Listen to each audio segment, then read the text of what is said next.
All right, and here we are with Shaun Verreault. How you doing today, Shaun? I'm good, man. How you doing? All right, not too bad. Yeah, not too bad at all. Thanks out here. Coming into town for a big show here just in a day or so, hey? Yeah, this is I'm actually in Grand Prairie doing the first show with Kim Mitchell tonight and getting ready to stare down a crowd who came for a wild party with just an acoustic guitar and my testicles pretty much. So we'll see what happens, but I think I've played for fiercer crowds. Yeah, to just step up there with your own instrument, like you're saying, and just yourself, and that's pretty bare bones. Well, my baptism of fire, the way I actually played my very first solo show was a few years ago. I got a call from a promoter putting together shows that were going to play at the Canadian military bases in Afghanistan, Okay. and a clandestine location that I can't tell you about, or I'd have to kill you. Uh, and I said, great, when do we leave? The band's excited. And they said, actually, we don't have room for a band. We just need a solo guy. So I talked it over with the band, and they gave me my blessing, or they gave me their blessing, and said, "Look, you have to go see that part of the world if you get a chance to." So what I didn't realize is that I was going to be playing guitar right before a female singer who had two really attractive dancers with her, and all the soldiers were not at all, interested in hearing a guy sing some songs when they knew that a couple of attractive dancers were up next. So I think I got it's like playing for any acoustic gig really in a rock room is like playing in front of a whole bunch of big mastiffs and Dobermans, where they're not nasty by nature, but if they know that you're scared and they can smell it on you, then they'll turn on you. Yeah, it is. It is a different monster, but I saw a DVD of Neil Young where he did just a acoustic set, and it just ripped, and it was very well accepted. So I'm sure it's going to be an exciting time. Yeah, if you can get people to into the listening part and give them enough of a show and play some big tunes for them, then it seems to work out all right. Well, you were doing a few gigs at some folk festivals and stuff, weren't you? I've done some bigger outdoor stuff with my acoustic project. I haven't done the Folks Fest itself, Okay. although that's my plan for next summer is to do the folk festival circuit with the acoustic thing. But I've definitely been on the road with it quite a bit more. I did some tours earlier last year and later in the year with Will, the two of us just playing acoustically, and I've steadily been adding to my calendar with acoustic dates mixed in with Widemouth Mason dates and studio time for both projects as well. So it has been busy, but it's something that you learn how to do, just like learning how to pace a band set or how to conduct yourself during a band set. That you learn how to have a beginning, middle, and end, and what to do if you start to lose them, and what to do if they're right with you, and it's been very interesting. Yeah, that's exciting stuff. I mean, it's got to be quite a juggling act for you. What with the the band, like you say, you got some new material with them. You got some solo stuff that you're doing. Can you kind of fill us in on what's going on? Maybe a little bit of both camps. Sure. Yeah, I always like to clarify that because I'm doing this doesn't mean that Widemouth is over. In fact, we've been in the studio in the last little while on a couple different occasions working on material for the next record. And I've also been in the studio working on material for a full solo record with full instrumentation, some of which on some songs I play all of, like the drums and bass and guitars and keys, and some I called in some heavy-hitting friends to back me up. But I think it's really healthy to have a couple of different projects, and our bass player in Widemouth Mason, Earl Pereira, also has a side band where he can delve into some other stuff where he's singing lead and where it's sort of more R&B and sublime, like rocksteady sort of funk Yeah. mixed in. And I think that's really healthy. Like you either will try and shoehorn things into a band that either do or don't fit, or write a song and then feel like you have to wide-mouthify it, instead of just working on songs that fit that project for that project, and then working on other ones that are asking to be kept stripped down, like these ones. So it's been really positive. It's made everyone in the band really happy.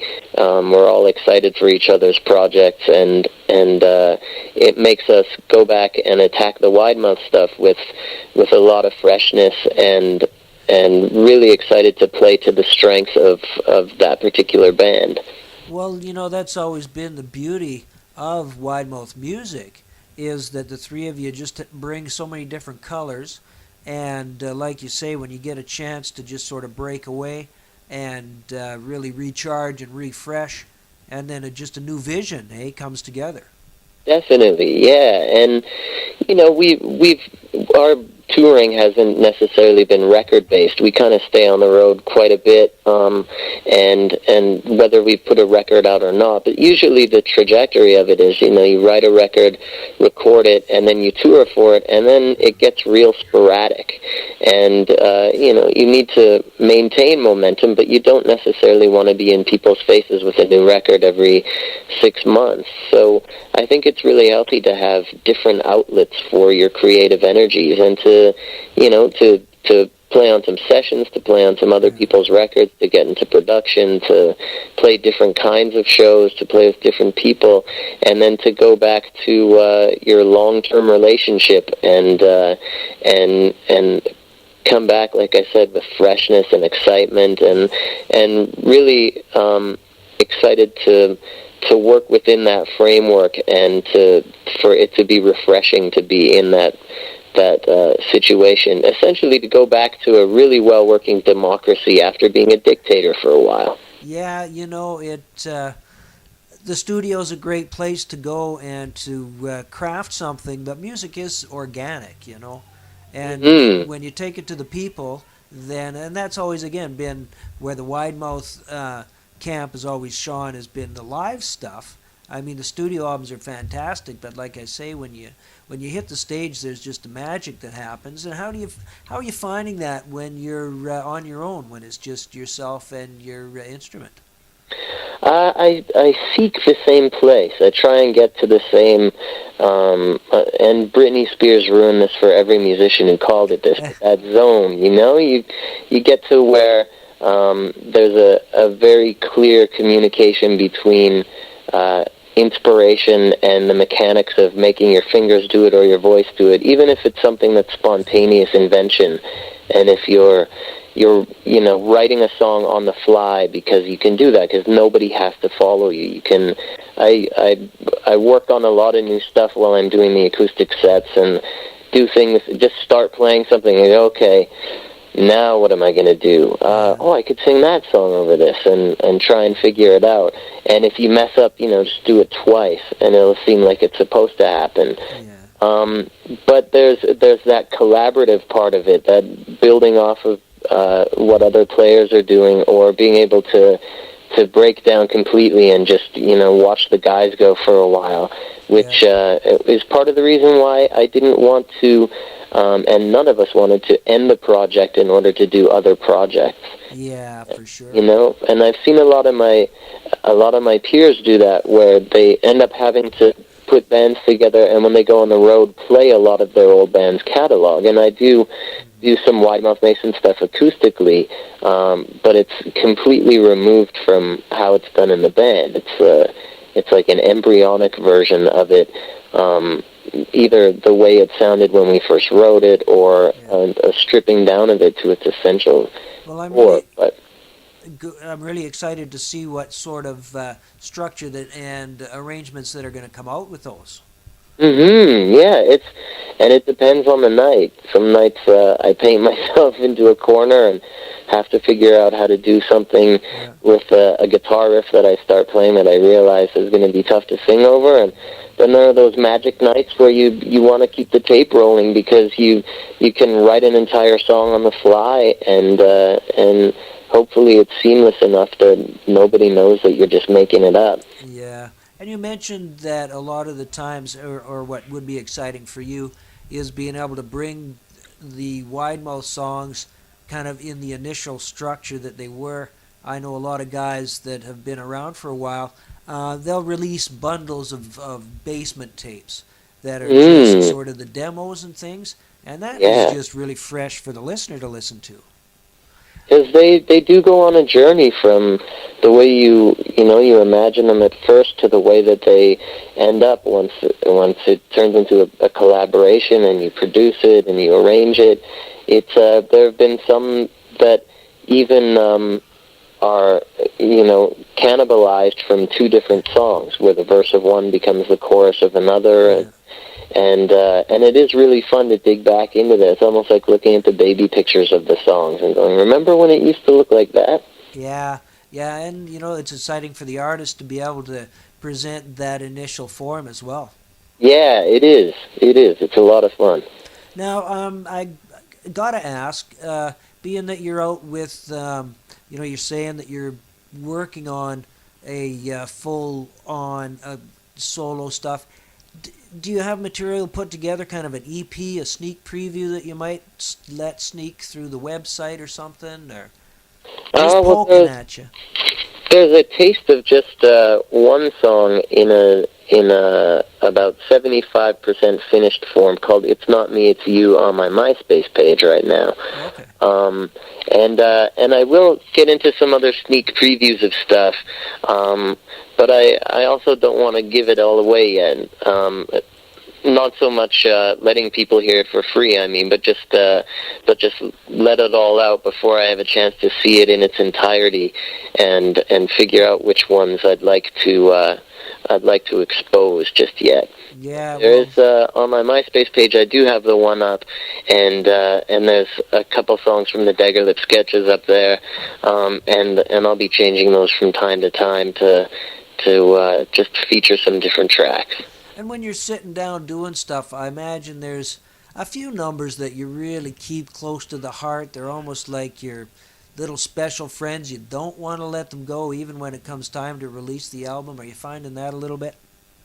I've been able to um, get to a point now from writing enough songs on enough records that I understand that my connection to a song will be what it's about for me, and sometimes where I was when inspiration struck, and certain chord changes will hit me a certain way, and I've come to realize that instead of worrying about either how that's going to be to people or what it will be like to open that part of myself up to people, or even if they're going to take it the way I want them to, that it really is a collaboration between the people making the music and the people hearing it, and they will see themselves in a lot of the spaces and the stuff, or they will hear things differently, and the song will come to mean something different to them, and that completes the process. So as much as you don't necessarily want something to be out before it's done, there's also something exciting about when it is done, and you just let people in on it and see if they recognize themselves in it or not. Yeah, I guess. Now you mentioned that it's on your MySpace page. Can you give us the address for fans to maybe take an ear on it? Yeah, it's myspace.com and then /Shaun. It's ShaunVerreault. Cool. So how do you find the internet now as a tool? Is it kind of getting to be something that a fellow can use productively and creatively, or are you finding it just sort of not there, or what do you feel about it? As beyond the fact that you can write something, record it, and then make it available that afternoon, just as a writing tool, to have Wikipedia and rhyming dictionaries and Google and all those things at your fingers, to be able to scope around and just, hit the random story on Wikipedia and see what comes up. There's a lot of really inspiring things, but I have kept even though I do some recording on a Mac and stuff, I tend to try and keep the writing process pretty organic and analog, and you can spend a lot of time messing with reverbs and loops and stuff instead of actually writing a song. So I try and make sure that I'm always focused on, does this work, even if it's a Wide Mouth Mason song, does this work on just an acoustic guitar? Is it still a melody that works over chords that are pleasing, that fit the words, before I start getting into the land of, okay, well now I can put bassoon samples on it if I want to. Yeah. So you're out with Kim. How did you guys hook up? This was something that just kind of came about through some agents saying, hey, this would be a good idea. But we've done shows with our band playing on the same bill before, and I had gone to some shows in Saskatoon and run into him, and he's come to some Wide Mouth shows and was kind enough to say some nice stuff about me in interviews back when we were starting off, which I think turned us on, or turned a lot of people on to us. So we've kind of had a mutual admiration society going on, and it's just some parts of the calendar opened up for both of us where it made sense, and he was playing, and they asked if I wanted to hop aboard, so I said yes. Well, it's guys like him that really broke it open for Canadian artists, eh? So yeah, it's gotta be a little humbling too. Yeah, reading that book Before the Gold Rush is fascinating when you find out what it was like in the Canadian music business before there was a real established biz, and what it looked like through its childhood and its adolescence, and I have a lot of respect for anyone that slugged it out in the business for a long time and continued to make music and continued putting out new stuff and going on the road, and it can be a rough road sometimes, and he's definitely been at it for a while, and takes breaks when he needs to and comes back refreshed and when he's got something to say. So yeah, I have a lot of respect for that. Yeah, and how many dates have you guys got lined up on this little excursion? This one is relatively small. There's just these 3 shows. Right. So we'll see if any more materialize after that. We had Wide Mouth Mason and him had played together on Canada Day in BC, and who knows when our paths are going to cross again on the road. But as for this acoustic run for me, it's just these 3 shows. Yeah, that's pretty exciting stuff. Well, I got to thank you for the sharing your time with us, Shaun. I appreciate it, Greg. Is there anything that you want to say in a wrap-up? Anything you want to send out to the fans? Any last comments or anything like that? Well, I guess in line with what I was saying about Kim, I'm very appreciative of the fact that I'm 12 or 13 years into a musical career, and I have avenues to explore, stuff on my own and stuff with the band, and Edmonton's been an amazing city for us, with all 3, Wide Mouth Mason, my solo project, and Earl's project, and it's not something we take for granted, and we always try and put on good shows when we're there. So here's to a lot more. Yeah, we're looking forward. Really excited about the show. We look forward to seeing you. Thanks again, Shaun, and like I say, we'll be looking forward to seeing you right soon here. All right, brother. Have a good birthday party. We will. Thanks. Okay.